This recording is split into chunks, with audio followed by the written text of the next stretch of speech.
საქართველოს სამი რეგიონი გორი, ახალციხე და ზუგდიდი დღეს მშვიდობის საერთაშორისო დღეს აღნიშნავს. ქალაქში ამ დღესთან დაკავშირებით სხვადასხვა ღონისძიება ერთდროულად გაიმართა. ზუგდიდის ცენტრალური ხეივნის მიმდებარე ტერიტორიაზე პატარები მოკალდნენ და საზოგადოებას ფლეშმობის შესთავაზეს. ასევე დასავლეთ ღონისძიებაზე ორგანიზატორებმა და მონაწილეებმა ცაში მშვიდობის ნიშნად ფრანები გაუშვეს. აღნიშნება მსოფლიოს საერთაშორისო დღე და ჩვენც შევეცადეთ, რომ ჩვენი წვლილი შეგვეტანა ამ დღის აღნიშვნვაში.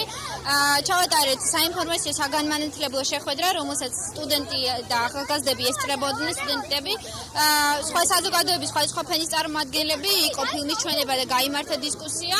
ხოლო ამ ჩვენი დღევანდელი დღის დასკვნითი ნაწილი იყო ფლეშმობი, რომელშიც მონაწილეობა მიიღეს ჩვენმა პატარა მოხალისეებმა. დღევანდელ ღონისძიებას მხარდაჭერილია კონფლიქტების და მოლაპარაკებების საერთაშორისო კვლევითი ცენტრის მიერ, მაგრამ ამ ღონისძიების ორგანიზებას უშუალოდ აკეთებს რეგიონებში ახალგაზრდული ორგანიზაციების წარმომადგენლები.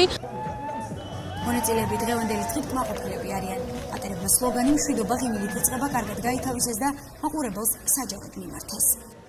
მე მაგ ძალიან კარგი განწყობა, ძალიან მიხარია აქ რომ ვარ, მშვიდობის დღე ძალიან მიყვარს. ხარდა რომ კონცერტი ჩატარდა და მეც მონაწილეობდი. მშვიდობა ღიმილით იწყება.